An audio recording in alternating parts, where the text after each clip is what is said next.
I think that we have to reimagine our learning cultures in a very significant way in our schools and also in our organizations. So the book is called The Wonder Wall, and it puts forth some of, not just mine, but my co-writer Jane Daly, our ideas on how we think that might look.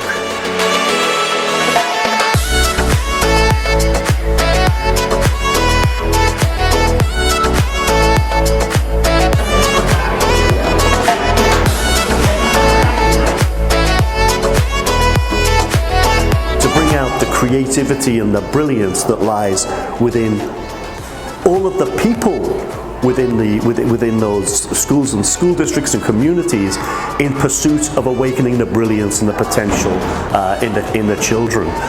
So that was the beginning of the journey, and a remarkable one it has been. Number one, you need to embrace the idea and the belief, the passionate belief, that there is a seed of brilliance in absolutely everybody. So accept that there's seeds of brilliance within those kids and find ways of identifying that. You create the environment where you can unleash and grow that potential. Think in terms of possibility thinking and strength-based thinking all the time, and it really helps to foster that more joyous environment that you want to create. And then we say, if you can get those first two imperatives right, then you have a real good opportunity to foster what is the ultimate in any culture, for me, is a culture of belonging, where people feel valued and they feel that what they have to offer is important. And when you get that right, the learning is endless. We decided with Peter's inspiration that if this was more student-driven, they would even be more interested. So although we still have lots of clubs that teachers are sharing their passions, we have opened it up for a Genius Hour. So students can then investigate their own passions.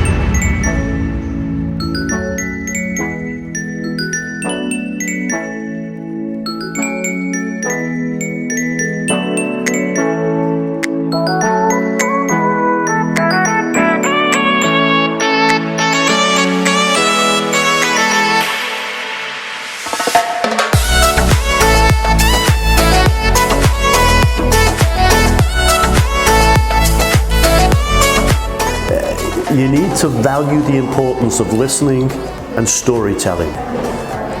The stories that people tell really reveal the essence of who they are.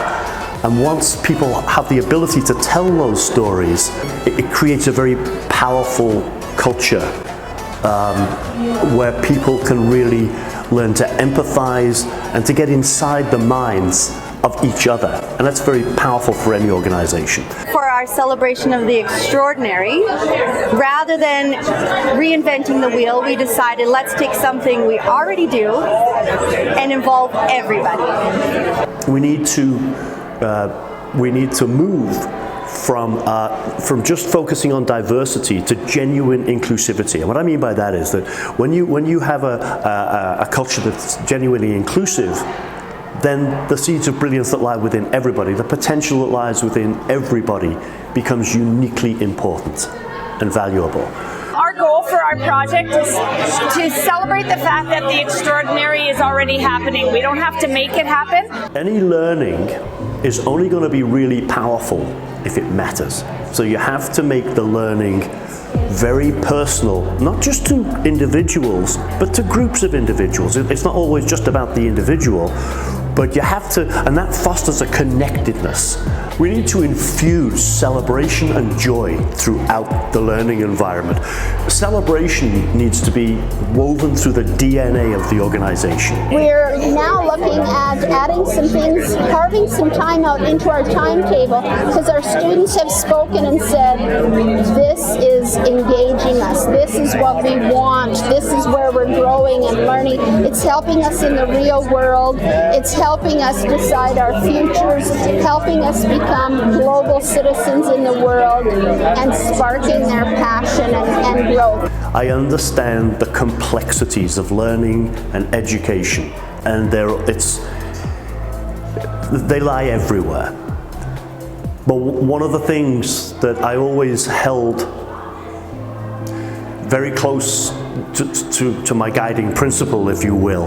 And sometimes it's really hard because you've got classrooms full of children, and sometimes the behaviors can really lead you to believe that there isn't a spark of brilliance there. But you have to hold on deeply to that belief that there is. And if you create the right conditions and the unconditional support that is required, especially for those children in the most need, you will find that spark. And you know what? When it happens, it's like no other feeling. And it's life-changing for those youngsters. And so you've always got to hold on to that belief, that passionate belief that somewhere within everybody is a spark of brilliance. Get those conditions right, make it joyous, and it will emerge.